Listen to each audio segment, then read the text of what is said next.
Ela tem experiências mais focadas na psicologia social, políticas públicas e especialmente com o tema do trabalho. Atualmente ela atende na clínica, tanto terapia quanto orientação profissional, atua como orientadora profissional em um cursinho popular também, e participa de projetos na PUC relacionados à psicologia social. Então, Beatriz, obrigada novamente. Vou passar a palavra para você. Se você quiser se apresentar de um outro jeito, falar mais coisa, fica à vontade também. Bem-vinda, Beatriz. Desculpa, eu não te falei. Bem-vinda, Beatriz. Boa tarde. Bem-vinda. Imagina, obrigada, Tereza. Gente, um prazer estar aqui com vocês. Estou muito feliz por esse convite. Primeira vez, né, que eu estou vindo aqui no cursinho fazer essa parceria, então espero que tenham outras em breve. O trabalho de vocês muito incrível e legal, que eu super quero conhecer. Então, hoje, o que a gente pensou, né, o que a gente combinou para a aula de hoje é falar um pouquinho sobre as políticas públicas de saúde mental, né, especificamente. Então, eu vou falar no âmbito do SUS. Peraí, deixa eu só falar primeiro que a minha internet, antes de começar, a minha internet às vezes ela falha, então vocês me avisam qualquer coisa. Eu tô roteando aqui do meu celular, isso vai ser melhor do que o Wi-Fi, mas vocês sabem como é, né? Ela não é das melhores. Mas então, o que a gente pensou para a aula de hoje é falar um pouco sobre, né, essas políticas de saúde mental, pensando aí que agora a gente está no Setembro Amarelo, então no mês da prevenção, da campanha da prevenção ao suicídio, que é um mês que se fala mais sobre saúde mental, né, que a gente ouve falar mais, e na pandemia, no geral, essa discussão tem aparecido com mais força, porque, né, por conta da crise que a gente está, sanitária, econômica, social, política, uma das consequências é um agravo, né, aí na saúde mental das pessoas de uma forma geral, então o tema está aparecendo aí cada vez mais e acho que é muito importante fazer essa discussão, sempre foi, né, mas agora com um contexto mais urgente, com algumas determinações específicas do momento que a gente está passando. Então, a gente pensou em falar da política pública, pensando que o acesso à saúde, né, e à saúde mental no SUS é um direito nosso, então é importante, né, falar sobre isso, que todo mundo conheça, que todo mundo saiba como acessar, entenda um pouco o SUS. E aí, então, eu pensei em apresentar o SUS primeiro, né, antes de falar especificamente da política de saúde mental, falar um pouquinho sobre o SUS em geral, como ele funciona, porque não dá para falar da saúde mental descontextualizada de todo esse complexo sistema que é o SUS, né, e da saúde de uma forma integral. Então, é mais ou menos essa a ideia. Eu fiz uns slides aqui que eu vou compartilhar. Vamos lá, que essa também é uma parte que eu não sou muito boa.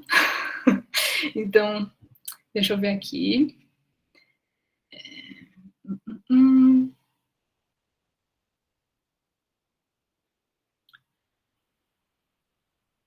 Compartilhei. Vocês estão vendo? Sim. Sim, tá. Então, vou colocar aqui no modo apresentação. E se vocês quiserem, eu não vou estar vendo vocês, né? Gente, eu não sou professora, então não estou acostumada. Eu não vou estar vendo vocês, mas se vocês quiserem me parar enquanto eu estiver falando, podem me parar à vontade, né? Abrir o microfone e falar. Quem quiser tirar dúvidas, mas também completar o que eu estiver falando ou qualquer coisa. E aí, no final, também pensei em deixar um tempo para a gente conversar, então quem não se sentir à vontade, né? Se quiser falar alguma coisa, mas não quiser me parar no meio, no final eu não pretendo não usar o tempo todo. Vou colocar um cronômetro aqui também para me policiar. Então, o título aí dessa conversa, Saúde Mental e SUS, o cuidado em saúde mental como um direito. Aí coloquei aqui um resuminho dos tópicos que eu vou falar, então, um pouco, bem brevemente, sobre a construção do SUS, uma definição também breve do que é o SUS, como ele se organiza, né, esse sistema, as diretrizes e a estrutura, e aí entrar especificamente no cuidado em saúde mental, falar sobre a RAPS, a Rede de Atenção Psicossocial, que eu vou apresentar, e no final, brevemente, também falar um pouco dos desafios desse momento atual. Então, bom, vamos lá. Em relação à construção do SUS, acho que é importante entender o contexto, né, antecedente à criação do SUS. Então, que momento era esse? A ditadura militar, né? E como que se organizava o sistema de saúde pública, a saúde pública nesse período da ditadura? Por esse instituto aqui, que era o INAMPS, o Instituto Nacional de Assistência Médica da Previdência Social, que não era um sistema que abrangia todas as pessoas, então não eram todas as pessoas que poderiam utilizar, era voltado para quem estivesse trabalhando com vínculo empregatício CLT, Então, as pessoas que tinham carteira assinada e familiares, né, dependentes delas, poderiam usar o INAMPS, e dados, assim, do final dos anos 70, mais ou menos, colocam que isso equivalia a 45% da população do Brasil, mais ou menos, quem trabalhava com carteira assinada, e o resto das pessoas, outros 55% da população, muita gente, então, não tinha como, né, acessar a saúde pública. E aí, bom, nesse contexto, então, da ditadura né, e dos movimentos sociais que foram se criando na luta social, a luta social que foi a criadora e a fundadora do SUS ficou conhecida como reforma sanitária. Então, pessoas não só profissionais da saúde, mas estudantes, né, que estavam nas universidades, pessoas ligadas a vários movimentos sociais e frentes diferentes, começaram a se reunir para pensar essa questão, né? Então, essa dificuldade de acesso, muitas pessoas que não tinham acesso à saúde de qualidade, questões de saneamento básico, né, muito precárias, mortalidade infantil, mortalidade em geral muito alta, por doenças que hoje em dia algumas estão erradicadas, outras a gente considera simples, né, de tratar, mas que nessa época eram muito graves para uma parte muito grande da população. Então, esse grupo aí de pessoas, né, em várias regiões diferentes, discutindo, então, que transformações eram necessárias na saúde, qual projeto fazer, né? Então, esse movimento todo ficou conhecido como reforma sanitária. E aí, depois do final da ditadura, na Constituição de 88, que é, né, a nossa Constituição que vigora até hoje, o SUS foi oficialmente instituído, né, ele começou oficialmente.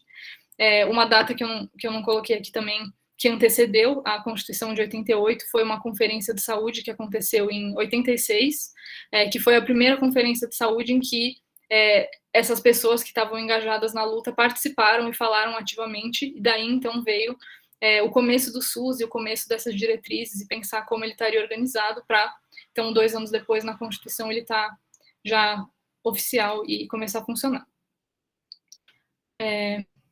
Então, bom, o que é o SUS? O SUS é um sistema único de saúde que organiza a atenção em saúde em todo o território brasileiro. O SUS é o maior sistema único de saúde que existe no mundo, então, existem outros países, claro, que têm sistemas únicos de saúde, como o Reino Unido, França, Cuba, Canadá, enfim, mas nenhum deles é tão grande como o Brasil, né? Não tem uma população tão grande quanto o Brasil. Então, isso mostra os desafios e a complexidade que é fazer um sistema único aqui que consiga cuidar de todas as pessoas, que é o que ele se propõe, né? Então, o SUS ele é universal, isso significa que o direito à saúde passa a ser considerado um direito social. Então, isso significa que qualquer pessoa, independente de qualquer condição individual, tem direito à saúde, né? Se você estiver no Brasil e não precisa ter nascido aqui, uma pessoa de outro país que mora aqui também, você está no Brasil, você tem direito de acessar o SUS, né, e usar ele. E isso é muito diferente daquilo que existia antes, né? Em toda a história do Brasil até então, e principalmente no período da ditadura, que isso era muito, muito restrito. Então, aí o SUS ele vai contar com ações de prevenção, promoção e reabilitação. Então, não é só uma coisa de cuidar da pessoa quando ela está doente, vai recorrer aos serviços, mas também tem várias ações, né, de prevenção e promoção da saúde que fazem parte do SUS. E aí, nesse sentido, coloquei aqui, então, que toda a população é beneficiada com as ações do SUS. Que é uma coisa que a gente ouve assim, quem pode ter um convênio, né, quem pode ir para o particular vai, então tem muitas pessoas que não querem usar o SUS e não usam. Bom, isso é uma coisa, né, quem usa o SUS diretamente, tem uma carteira do SUS e vai até ele e tal, tem algumas pessoas que não fazem isso, tudo bem, uma parte da população que não usa dessa forma, mas todas as pessoas são beneficiadas, né, na vida delas, pelo que o SUS faz, porque o SUS envolve, então, por exemplo, a vigilância sanitária, né, então esse controle de qualidade de estabelecimentos, do que vende no supermercado, né, dos produtos aí, inclusive da água, o controle de qualidade da água também é organizado pelo SUS, controle de pragas, né, de insetos e animais que são nocivos aí para o ser humano no nosso convívio, o SUS também faz. As pesquisas, de forma geral, muito abrangentes, né, de medicamentos, de métodos de cuidado, e as campanhas de vacinação, que acho que é um exemplo bom agora no contexto da Covid, que né, todo mundo esperando muito por essa campanha de vacinação e utilizando, né, o SUS diretamente para isso. Mas não só a vacinação, né, aplicar a vacina pelo SUS, mas toda essa organização, a logística, né, de produzir, receber as vacinas e tudo isso é feito aí, então, pelo SUS. Agora eu vou falar um pouquinho sobre os princípios e diretrizes, né? Eu vou falar de uma forma resumida, assim, para não ficar chato também. Mas, então, tem 3 princípios fundamentais que vieram com o nascimento do SUS, desde aquele começo, né, que a gente estava falando em 88, que são a universalidade, equidade e integralidade. A universalidade, eu já falei, né, o que é, então, essa noção de direito à saúde, todas as pessoas, independente de qualquer condição, podem acessar o SUS. A equidade, que é um princípio que vai falar, bom, todas as pessoas podem acessar, tudo bem, mas o Brasil é um país muito desigual, né? Existem pessoas que vivem em condições muito mais vulneráveis que outras, né? E isso depende de vários contextos específicos, de região, de território, de muitas desigualdades da Constituição do Brasil. Então, a equidade é esse princípio que vai falar, a gente tem que olhar para cada lugar e priorizar os lugares que estão com determinadas vulnerabilidades, né? Não quer dizer que vai dar mais atenção para, assim, priorizar alguém e tirar outra pessoa, não é isso. Mas é entender que se é um país desigual e que funciona de forma desigual e as condições de vida estão assim, então você vai precisar fazer mais coisas e se empenhar em projetos que sejam maiores, por exemplo, em lugares que estão em condições mais vulneráveis, por né, muitas razões. Então, essa é a equidade, e a integralidade fala, então, sobre a questão de não ser um cuidado só ali, uma coisa que a gente tinha comentado, né, de não ser só chegar ali com uma doença e tratar, mas pensar que a pessoa vai ser cuidada de forma integral, que vão ter muitos serviços ali e que ela vai poder procurar com demandas diferentes e que esses serviços, inclusive, vão estar entre si ligados para que possam ser feitos os encaminhamentos, né, das pessoas e elas sejam cuidadas aí pensando que é uma pessoa que tem uma história, que está num contexto e que não é simplesmente, estou com um problema no rim, então eu vou lá e vou resolver isso, né? Tem muito mais coisas envolvidas. E aí, os outros 3 princípios que são da estrutura, né, estruturais, que é a regionalização e hierarquização, que a hierarquização eu vou falar depois, que tem a ver com o jeito que se organiza, né, atenção primária, secundária e terciária, acho que vai ser no próximo já que eu vou falar. A regionalização fala exatamente dessa questão de que o Brasil é muito grande, então não tem como você pensar o SUS como uma coisa que vai ser igual em todos os lugares, você vai precisar olhar para territórios específicos, né, então por isso essa ideia de pensar naquela população que você vai trabalhar em um determinado lugar, né, e pensar as ações para elas, para que sejam de fato eficazes, conduzentes com a descentralização. Então, essas ações, né, vão estar divididas entre os 3 poderes, então vai passar, né, pelo federal, estadual e municipal, pensando em que os municípios tenham bastante autonomia para pensar suas próprias ações e tenham, né, financiamento e condições para fazer isso, que a gente sabe que nem sempre é o que acontece, né, por conta da, enfim, desigualdade também nas verbas e tudo mais, mas que todos os municípios deveriam ter essa autonomia de pensar, né, as suas práticas dentro dos territórios específicos menores e ter esse poder centralizado, capilarizado. E, por último, mas não menos importante, a participação popular, então, que o SUS prevê que não só os profissionais da saúde e os governantes, enfim, mas que a população, né, que nós, todos, estejamos presentes aí na discussão sobre o SUS, no controle de como as coisas estão funcionando, em ideias de implementação de projetos, né, e para isso, para a participação popular, existem 2 momentos aí principais reservados para que isso aconteça. Tem as conferências de saúde, que acontecem a nível federal, né, a cada 4 anos, se eu não me engano, então são aí grandes conferências, discussões sobre a saúde pública, mas também existem os conselhos de saúde, que aí são pequenos, né, organizados a nível ou estadual ou municipal, mas normalmente, né, os municipais são os que acontecem com mais frequência, e aí vão falar mais sobre aquele lugar específico. Então, eu o exemplo que eu tenho de ter participado de conselho, assim, foi em Franco da Rocha, não sei se alguém conhece, né, Franco da Rocha aqui em São Paulo, que eu fazia um trabalho num centro de referência de saúde do trabalhador, que é um serviço do SUS,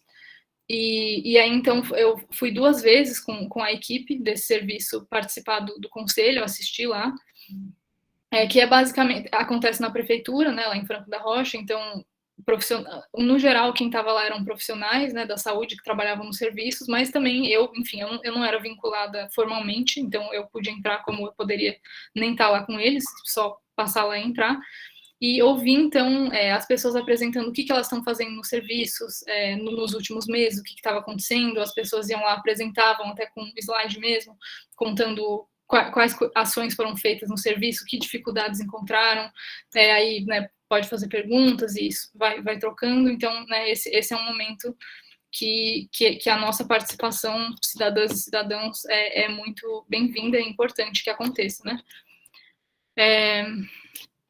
Bom, aí agora um pouquinho sobre a organização, a estrutura, pirâmide aqui, então, 3 níveis de atenção, né, atenção primária ou atenção básica, acho que é até mais chamada de atenção básica do que primária, que é a porta de entrada do sistema para os níveis superiores de maior complexidade.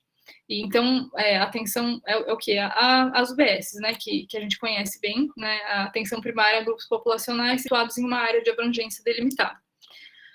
A atenção secundária, então, já vão ser os serviços ambulatoriais, né, que com especialidades clínicas e cirúrgicas, então, preciso fazer uma consulta para ver um problema que eu estou no coração, por exemplo, aí eu vou, né, no cardio e essas consultas clínicas de especialidades, serviço de apoio diagnóstico e terapêutico, serviço de atendimento de urgência e emergência, né, nos hospitais gerais. Aí, então, o CAPS, que a gente vai falar um pouco depois, por exemplo, e o SEREST, que eu falei agora, estão dentro aqui desse escopo da atenção secundária. E a atenção terciária, então, a última, né, de maior complexidade, seriam os serviços hospitalares que podem estar em nível regional, estadual ou nacional, mas para fazer tratamentos, assim, de grande porte, cirurgias, transplantes, enfim, esse cuidado que aí seria maior, né, nesse sentido. Essa é a organização nos 3 níveis de atenção que existe desde a fundação do SUS, desde o começo.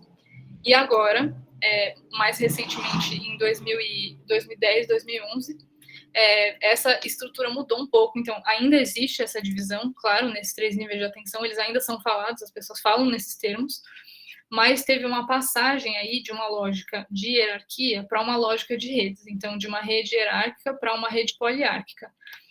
O que isso significa? Pensando que a atenção básica, né, as UBSs, que são a porta de entrada, o primeiro contato que a pessoa tem ali com o SUS, vai estar aqui no centro dessa rede, então a atenção básica vai ser a coordenadora e ordenadora de tudo isso, e ela vai estabelecer pontos de conexão com todos os outros serviços, sem exceção, e os outros também entre si, né, para exatamente fazer valer melhor, fazer funcionar melhor aquele princípio da integralidade, de você conseguir dialogar com todos os serviços e fazer encaminhamentos, e estar num contato mais direto, para que não fique uma coisa fragmentada entre os níveis de atenção, e às vezes um se comunica com o outro, e aí tem um caso que poderia ser muito, muito bem encaminhado para um lugar que vai cuidar melhor dele, mas isso, né, às vezes pode não acontecer, não se fazer, não ter esse diálogo, e aí você acaba não tendo o cuidado da melhor forma. Então, a ideia das redes de atenção é realmente espalhar isso, né, e fazer essa coisa mais horizontal, para que, de fato, o cuidado aconteça assim. Aí aqui tem, né, alguns exemplos: a urgência e emergência, atenção especializada, avaliação, monitoramento e auditoria, vigilância sanitária e atenção hospitalar. E aí isso aqui é o geral, né, o primeiro assim, mas dentro disso aqui vão ter várias redinhas menores, temáticas, que foram divididas pensando em algumas frentes específicas, com temas específicos. E aí o que a gente vai falar agora é dessas redes. Política Nacional de Saúde Mental. A Política Nacional de Saúde Mental, que vigora hoje, né, que está funcionando hoje, ela é de 2001, né, essas leis são de 2001, e que são resultado aí da luta, da reforma psiquiátrica, da luta antimanicomial, pensando que antes disso, anteriormente a essa data, o sistema funcionava com a lógica manicomial. O que isso significa? Pensar em segregar as pessoas que estavam em situações de sofrimento mental e tinham diagnósticos, enfim, pegar e colocar isso, hospital psiquiátrico, levar a pessoa, tirar do convívio social e deixar ela lá, fora da sociedade, né? Limpar a sociedade dessas pessoas, basicamente essa lógica, muito ligada à lógica higienista também. E aí a gente sabe, vê, né? Hoje em dia já tem vários filmes, documentários sobre isso, mostrando que as condições que as pessoas ficavam nesses lugares eram de muita violação de direitos, de violência, enfim, amarradas, não sabendo o que elas estavam recebendo de medicamento, enfim, muitas condições difíceis, e aí a reforma psiquiátrica que aconteceu no Brasil, inspirada em outras reformas que já tinham acontecido em outros países, é esse movimento que vai dizer, não, vamos fazer o contrário, né? Cuidar das pessoas que estão em situações de sofrimento mental, psíquico, junto da sociedade. Então, no território, na mesma lógica que todo o resto do SUS funciona, pensando, né, que a pessoa vai estar ali, então, dentro da comunidade dela e vai ter o direito de acessar os serviços e de fazer parte da vida social, né? E, então, isso é essa política nacional, então, de 2001, e aí a RAPS, que é a Rede de Atenção Psicossocial, que é instaurada em 2010, 2011, né, como eu falei, junto com todas essas outras, que vai, então, servir para organizar e fazer essa mesma lógica de uma rede horizontal para o cuidado em saúde mental. Aí, aqui vão ter alguns exemplos de cuidado e serviço. E a gente vai falar mais especificamente aqui da UBS, da atenção básica, e do CAPS, né, que o serviço aí chave principal quando a gente pensa na política de saúde mental. Só para perguntar, tá tudo bem até aqui? Tá dando para ouvir? Sim? Tá bom. Qualquer coisa, como eu falei, podem me parar, tá? Bom, então, pensando nas UBSs, né? Na atenção primária, que é a UBS, essa porta de entrada, e como que vai acontecer a organização desse cuidado na UBS.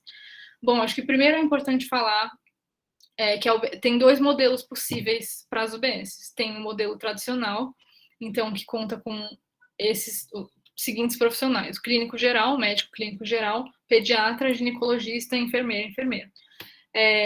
E o modelo tradicional, ele chama tradicional, né? A gente fala assim exatamente porque ele funciona da forma que a gente mais conhece a saúde, de uma forma geral. Então, tem os profissionais, eles ficam lá na UBS, qualquer pessoa que for vai ser atendida lá, então você não precisa ser daquela região.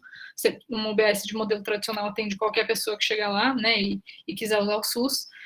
E aí a pessoa vai lá, tem o clínico geral, que vai fazer o encaminhamento para as outras especialidades, passar para frente, e, né, se a pessoa precisar de algum desses, pediatra, gineco, enfermeira e tal, vai ser atendida lá mesmo, mas normalmente vão ser feitos encaminhamentos para os outros níveis.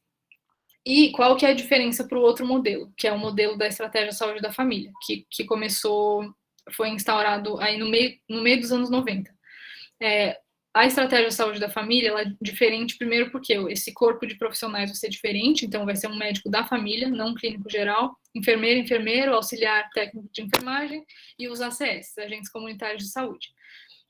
Bom, qual que é a principal diferença, então? Essa UBS, que vai ter a estratégia de saúde da família, ela vai atender as pessoas de uma determinada região. Então, ela se localiza, por exemplo, no bairro tal. Ela vai atender as pessoas que estão ali.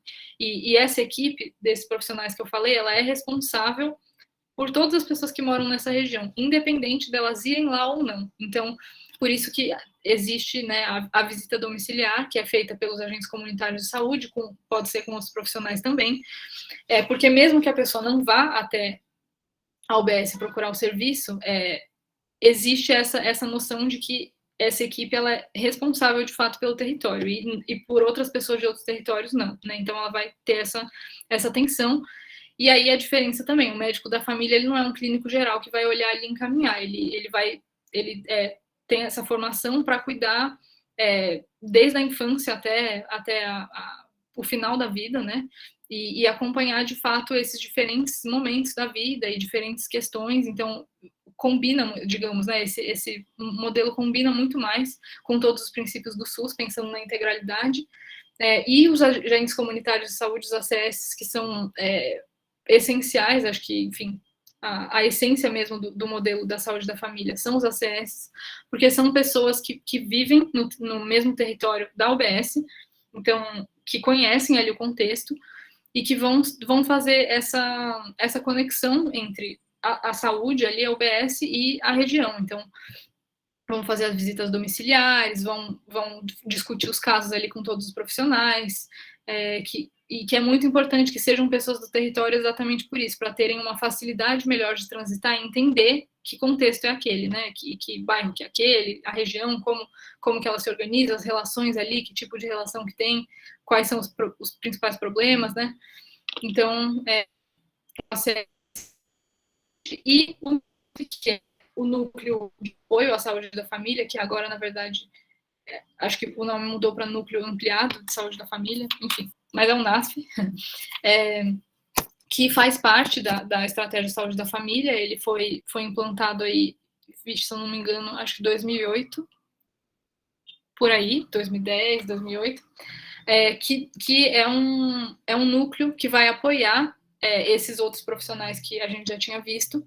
Então, dependendo do lugar do município, vão ser alguns profissionais diferentes, depende da UBS também, mas são profissionais da saúde, como psicólogos, nutricionistas, fisioterapeutas, fonoaudiólogos, que vão apoiar, então, as ações da estratégia de saúde da família, fazendo discussão de caso, indo nas visitas domiciliares, propondo grupos, por exemplo. Então, na UBS que eu frequentei quando eu era estagiária, né, que eu fiz estágio lá, tinham vários grupos diferentes que o NASF propunha. Então, tinha um grupo que fazia caminhadas, tinha um grupo de idosas que faziam artesanato, tinha um grupo de mulheres, tinha um outro de tabagismo, enfim, vários grupos aí temáticos, né, que esses profissionais se organizam para propor, pensando em, inclusive, fomentar essa articulação entre as pessoas do território, né, que elas tenham aí uma rede entre elas também, né, e aí, então, como que se dá aí o cuidado da saúde mental pensando no NASF, no psicólogo inserido no NASF, né? Não é essa lógica de, o psicólogo vai estar sozinho, o psicólogo vai falar com ela, o psicólogo, ele vai estar inserido nessa equipe multidisciplinar e vai trabalhar junto com todos esses outros. Então, não só ele vai discutir os casos nas reuniões e tal, junto com os outros, mas os atendimentos muitas vezes são feitos. Então, quando eu estava lá no NASF, sei lá, estive em atendimentos que a psicóloga nem estava lá. Então, estava eu, estagiária, uma nutricionista e uma fonoaudióloga, por exemplo. E aí, né, a gente fez essa conversa aí, por exemplo, com uma família, com a mãe, e as crianças estavam lá, pensando que a saúde mental, então, ela não é só responsabilidade da psicóloga, do psicólogo como essa figura de poder que vai cuidar, né, da saúde mental das pessoas, mas que ela está inserida nesse contexto da vida da pessoa, que vai ter a ver com tudo da vida dela, né? E aí que quanto mais profissionais tiverem, quanto mais diversificada for essa equipe, melhor é para que tenham visões diferentes e pensar estratégias diferentes, né, que podem ser feitas aí. Então, lembro, por exemplo, de um caso que uma pessoa que estava sendo atendida pela equipe do NASF teve um encaminhamento para um outro serviço do SUS, que é o CAPS, que a gente já vai falar, e aí uma das profissionais, eu não me lembro qual era, tá vendo, a formação dela nem essa coisa de essa aqui é a nutricionista, eu nem lembro se ela era nutricionista mesmo, mas eu acho que sim, que ela ia junto com a pessoa no CAPS, para ela conhecer o CAPS e ter esse primeiro momento, porque era uma pessoa que estava em condição de sofrimento grave, então ela foi junto lá, né, como uma acompanhante, pensando nesse cuidado integral mesmo. Então, é uma forma diferente de pensar a saúde mental do que a lógica de mercado hoje em dia coloca, né, de ser uma coisa individual da pessoa que ela precisa resolver ali, sozinha. Então, basicamente sobre a atenção primária. E aí, pensando agora nos CAPs, que são Centros de Atenção Psicossocial, que os CAPs são serviços, então, que existem desde 2001, mais ou menos, então, junto com com o começo da política atual de saúde mental. O CAPS é esse serviço essencial que vai vir, então, como, entre aspas, um substituto dos hospitais psiquiátricos, né, tentando fazer essa mudança de lógica, da lógica manicomial, para o cuidado integral. Então, né, os CAPs são um serviço de saúde que tem uma equipe multidisciplinar também, então tem psiquiatras, psicólogas, assistentes sociais, enfermeiras, terapeutas ocupacionais e outros também. Não é sempre, não, esses são os principais, mas também, dependendo, podem ter outros profissionais da saúde junto. Estou só aqui olhando meu tempo enquanto eu estou falando. Então, podem ter outros profissionais também que fazem atendimentos, então, às pessoas que estão em sofrimento, né, mental, incluindo aqueles sofrimentos que são decorrentes do uso de álcool e outras drogas também. E aí eu pensei de passar bem rapidinho esse vídeo aqui, que ele tem 1 minuto só, mas que é uma menina que vai explicar os CAPs em São Paulo, então pensando em São Paulo especificamente, eu acho legal porque mostra alguns mapas, assim, e fica mais claro. E aí, então, eu vou clicar, eu não sei se vai sair, vamos ver como é que vai ser. Ah, não, eu já tinha aberto aqui, né? Então, pera. Vocês estão vendo aqui o YouTube? Sim. Sim, tá. Bom. Espero que vá o som. Por o som, vocês me avisam para eu ver, que aí eu não sei como é que eu faço. Você sabia que existem atendimentos psicológicos e psiquiátricos gratuitos em São Paulo? Eu sou a Júlia Reis e esse é o 32 Explica. Desde os anos 80, a cidade de São Paulo possui os Centros de Atenção Psicossocial, os chamados CAPs. Eles foram criados para substituir os manicômios. Aliás, o surgimento do CAPs está muito atrelado à luta de movimentos sociais, que buscavam um atendimento psiquiátrico mais humanizado. Atualmente, a cidade de São Paulo tem 92 CAPs. 30 são destinados de álcool e droga, outros 30 para juvenil, ou seja, crianças e adolescentes de 0 até 18 anos, e 32 CAPs para adultos. Dentro de todas essas modalidades, existem o CAPs 2, que são unidades que funcionam em horário comercial, e os de nível 3, onde existem um acolhimento integral para pessoas que têm problemas psíquicos mais profundos. No ano passado, em 2018, 325 mil novos usuários deram entrada nas diversas unidades espalhadas na cidade de São Paulo. Regionalmente, a zona com mais CAPs é a Sudeste. São 22 CAPs no total. A Zona Sul vem logo em seguida, com 21 CAPs. 12 deles são de nível 3, sendo essa a região com mais unidades de acolhimento integral. As zonas Leste, Norte e Oeste possuem 20, 15 e 10 unidades, respectivamente. Por fim, sobra a região do Centro, que tem 4 unidades. Porém, todas elas funcionam 24 horas por dia. Vale lembrar que o CAPS é um serviço do SUS, totalmente de graça, que trabalha a saúde mental de forma muito mais humanizada. Se você quiser saber mais sobre esse tema ou outros temas da cidade de São Paulo, é só acessar nosso site, 32vsp.org.br. Até mais!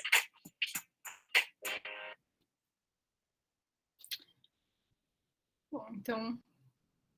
eu acho que esse vídeo é legal, né, porque ele mostra aí as regiões, isso pensando, né, em quem mora em São Paulo, acho que é legal ver. É importante falar que, para quem mora em outros lugares, né, outras cidades, o CAPS ele não existe em todos os municípios do Brasil, então tem municípios que não tem CAPS. E isso aí depende também do tamanho, né, do município e tudo mais, tem que procurar se tem, né, se não for em São Paulo, mas tem em muitas cidades. E aí o CAPS, ele é um serviço de porta aberta, então significa que você pode, né, qualquer pessoa pode ir lá e buscar o atendimento no CAPS. Isso pode acontecer, então, diretamente, você ir até lá e buscar, ou também pode ser do que eu falei antes, você ir procurar a UBS, a atenção básica, e aí ter o cuidado lá, e talvez aconteça um possível encaminhamento, né, para o CAPS, vindo dos profissionais da UBS, que eles mesmos vão fazer essa conexão direta pro CAPS mais próximo e tal. E aí, anotei aqui para eu falei errado, né? CAPS em São Paulo tem desde os anos 80, eu tinha falado em 2000, junto com tá vendo? Eu vou falando das datas assim na minha cabeça, mas eu acho que essa foi a única errada que eu falei, tá? As outras eu acho que estavam certas. Mas, então, e aí aqui eu escrevi também essas diferentes modalidades de CAPS que falam no vídeo, para ficar mais claro, né? Então, o CAPS álcool e drogas, que vai, então, fazer um cuidado específico para as pessoas que estão em sofrimento mental por conta desse uso de álcool e outras drogas, né? Situações de sofrimento por conta da dependência e tal, e as consequências disso. O CAPS infanto-juvenil, então, que a gente chama de CAPS IJ, que vai atender, então, as pessoas, né, de 0 a 18 anos. O CAPS adulto, que seria o CAPS que a gente chama de o CAPS geral, né, que vai atender qualquer adulta, que tenha alguma condição de sofrimento mental e procure, né, o serviço. E aí tem essas duas modalidades aí, o CAPS 2 e o 3, que são diferentes, porque, como ela falou, 2 funciona em horário comercial, fecha às 5 horas da tarde, vai terminar, vai encerrar, e o CAPS 3 vai funcionar à noite, vai ter acolhimento noturno para as pessoas que tiverem em situações piores, né, assim, de muito sofrimento e tenham situações difíceis em casa ou não tenham uma condição de moradia no momento, mas são vagas restritas, então não é como se no CAPS 3 tivessem muitas pessoas lá, são vagas, dependendo de qual for, vão ser, sei lá, 5 pessoas, 10 pessoas, não é muita gente, não é como se fosse um hospital ali, que vão ficar várias pessoas, né, algo bem próximo e tudo mais.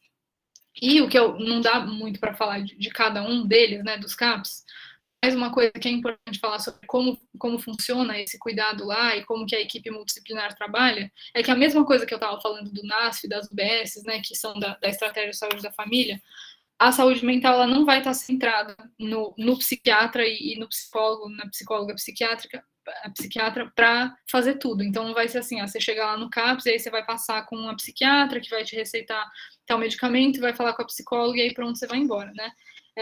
Essa equipe vai trabalhar junta e dentro do CAPS vão ter, então, outras atividades também, né, grupais principalmente, tem CAPS que tem várias atividades, enfim, de esporte, de artesanato. O CAPS que eu conheci mais proximamente tinha várias atividades de esporte, por exemplo, tinha uma educadora física lá, uma profissional, então ela tinha um time de futebol lá, tinha vôlei também, uma vez por semana, que eu lembro quando eu fui lá me chamaram para jogar e foi péssimo, porque eu sou muito ruim, lembrando da vergonha que eu passei. Então, é isso, pensando, né, em criar essas redes também das pessoas que usarem o CAPS ali dentro, a estratégia aí que o CAPS pensa chama PTS, que é o programa, não, como é que é? E alguém lembra? A ajuda dos universitários. É o Programa Terapêutico Singular, acho que é isso, né? Sim, eu acho que é isso.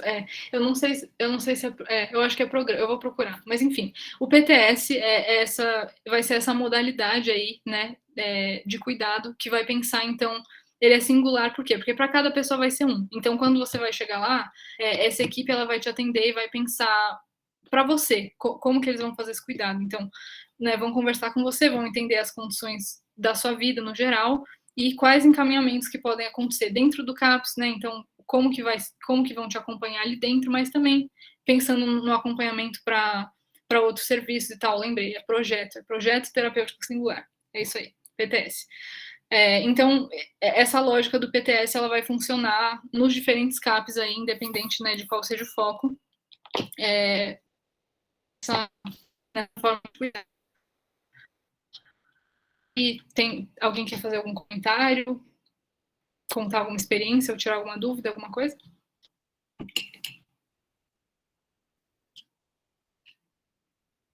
Não? Então tá bom. Então vou passar. Eu acho que então, só para retomar, para ficar, né, bem resumido assim, essas duas possibilidades de procurar o CAPS ou a UBS podem ser feitas, né, pensando aqui em São Paulo que existem CAPS, né, dá para você ir direto no CAPS ou direto no UBS, dependendo do que você quiser fazer, ver, por exemplo, se tem um CAPS próximo onde você mora, acho que é uma boa ideia para ver o que é mais fácil fazer, mas que, de qualquer forma, essas são duas possibilidades e que existem aí como opção para procurar o SUS. E aí, pensando, então, né, no momento atual, na nossa conjuntura atual, que a gente sabe, né, que é bem explícito essa questão do desmonte das políticas públicas, não é algo, assim, velado, nem um pouco, né, isso é colocado em discurso de uma forma muito explícita. Isso desde do governo Temer, né, desde que o Temer assumiu, já aparecendo, mas agora, né, desde, enfim, 2018, 2019, ganha proporções maiores. E aí, pensando nas políticas de saúde mental, um exemplo disso é a mudança no financiamento da atenção básica, da atenção primária, que essa foi uma proposta de 2019 que aconteceu. Então, pensando em mudar o jeito de repassar as verbas para a atenção básica. Então, antes, existia um teto fixo ali do quanto ia ser repassado, né, para a atenção básica funcionar, enfim, fazer suas ações. E aí, com isso, se pensa que não ter mais um teto fixo. Então, flexibilizar isso pensando em cada uma ser de um jeito, de dar mais autonomia para cada município. Então, alguns vão precisar mais que outros, e aí pensar em fazer uma contagem pelo número de pessoas que estão cadastradas. Então, tem essas justificativas aí do porquê fazer isso, mas, né, se a gente vai olhar, então, porque é o SUS e para os princípios dele, a gente vê que não faz sentido pensando no principal, que é a universalidade, né, e que isso não deveria ser visto como quantas pessoas eu atendo aqui e tal. É muito importante que exista um teto, né, de verba para que a atenção básica funcione. E com isso, o NASF também, que eu falei, né, dentro da estratégia da saúde da família, os profissionais do NASF estão bastante agora fragmentados, assim, e assim, o NASF, ele tem essa coisa, uma questão, porque desde do começo de 2020, eu acho que isso realmente não ter mais o financiamento para o NASF, não ter mais essa obrigatoriedade de você ter a equipe do NASF na estratégia da saúde da família. Fica a opção do município, aí vê e tal, e aí, né, diminui a verba, não tem específica para isso, e a tendência é que, então, vá acabando essa atuação do NASF nas UBSs, e que ela vai ficando cada vez mais fragmentada, de forma que, por exemplo, algumas equipes de NASF estavam constituídas há alguns anos, né, desde que o NASF existe, e vão se desmobilizando e sendo realocadas para outros lugares, e algumas pessoas vão sendo demitidas, né, até porque pensando na atenção básica em São Paulo, ela é aí controlada pelas OS, né, Organizações de Saúde, então tem essa questão também da terceirização dos profissionais da atenção básica e tudo mais. E em relação à luta antimanicomial e a tudo que, né, se avançou nesses últimos anos, a gente também viu aí desde 2019, então, 2019, principalmente cortes em programas de saúde mental, se eu não me engano, 10 portarias aí que, né, foram mudadas, e essas coisas, elas acontecem muito assim, né, você vai, muda uma frase, e aí é uma coisa que a gente não entende muito bem, você procura para ver, e não tá dando para entender direito o que tá falando, mas aí você vai investigar, entender mesmo o que tá acontecendo, que o fim delas, né, basicamente acabar com o que existe, desmobilizar, às vezes totalmente, às vezes enfraquecer, como é o caso do NASF, por exemplo, e com isso também uma volta de discursos dentro da lógica manicomial que tem sido ouvidos, né, agora, assim, principalmente 2019, 2020, pessoas ligadas ao poder público, fazendo falas, né, que coincidem aí com essa lógica manicomial de segregação, indo contra, então, o que já foi conquistado em toda da reforma psiquiátrica junto com a reforma sanitária. E agora, a conjuntura atual, pensando na pandemia também, isso torna mais difícil ainda, porque o SUS é essencial, né, nesse momento da pandemia, né, então ele organiza muita coisa que está acontecendo agora em relação à vigilância epidemiológica, às vacinas, a organizar os serviços, mas se ele está sendo desmontado, ele está enfraquecido e ele não está sendo cuidado, fica muito difícil dos profissionais conseguirem atuar de fato, né, e que isso seja efetivo. Então, pensando na saúde mental, nos profissionais que vão ter esse olhar para a saúde mental mais diretamente, porque todos têm, mas os que têm mais diretamente, que a gente falou, como que eles vão fazer esse cuidado se eles mesmos estão trabalhando em condições que são precárias, né, que não são que não existe uma condição de trabalho realmente no momento da pandemia, que no começo, enfim, um caos, né, todo o caos que aconteceu. E aí o próprio adoecimento das profissionais, né, que trabalham aí na linha de frente, né, e que estão, por exemplo, nas UBSs, e que isso é muito difícil porque o SUS, como a gente já falou, né, antes, é muito complexo, é muito grande, o Brasil é muito grande, tem muitas especificidades, é muito complexo, né, e não dá para você pensar em promover o cuidado sem que as pessoas que estão trabalhando ali também sejam cuidadas, né? E, enfim, então acho que tem muita coisa para falar em relação a isso, se a gente for falar de desafios desse momento, mas é isso, com o nosso governo e com a pandemia as coisas estão muito mais difíceis e é um momento que o SUS precisa da nossa participação social mais do que nunca, sempre mais agora, especialmente nesse contexto. E aí, enfim, quis colocar isso aqui, é de um Instagram que, na verdade, eu não conheço, eu recebi isso de outra pessoa, mas está aqui, né, se alguém quiser ver, esse trabalho que eu não conheço, né, a pessoa que fez, mas que eu achei muito legal, falando do Setembro Amarelo.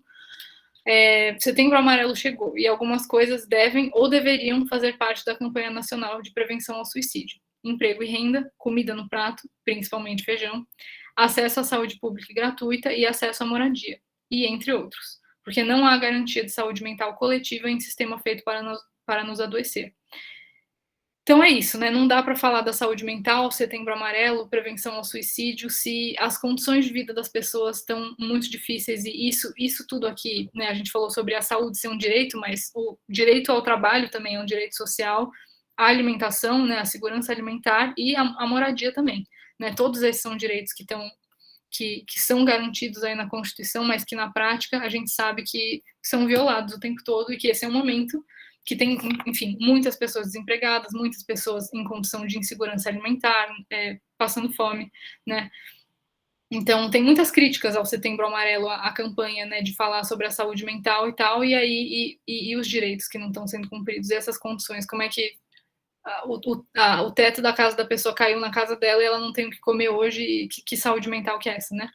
Então, acho que pensando aí em todos os direitos, não só no direito à saúde, né, e à saúde mental, mas todos os outros aí que deveriam ser garantidos pelo Estado, né? E aí pensei em colocar também aqui, para terminar, outra forma de tudo.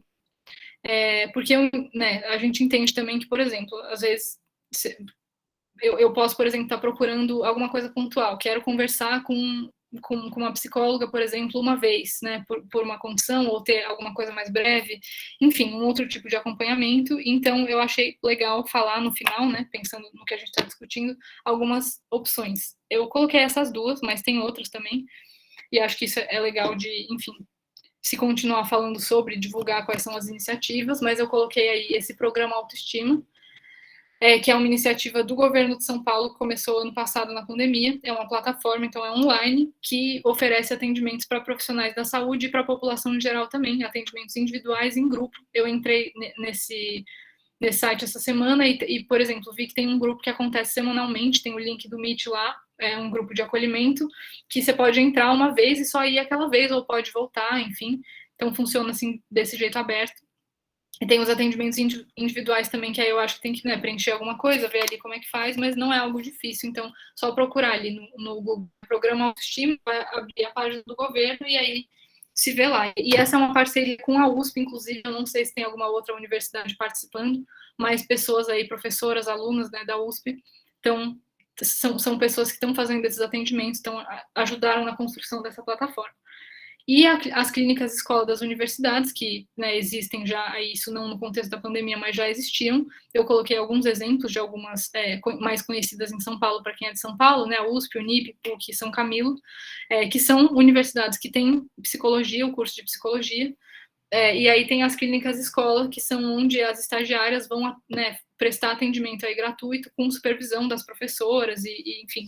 E aí tem diferentes modalidades de atendimento também, individual, grupal, né, dependendo da clínica escola.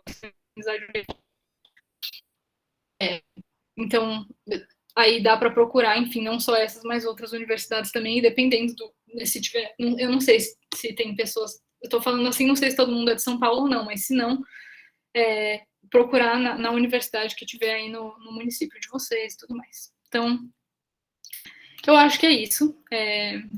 Coloquei o meu contato aí, caso alguém queira falar comigo sobre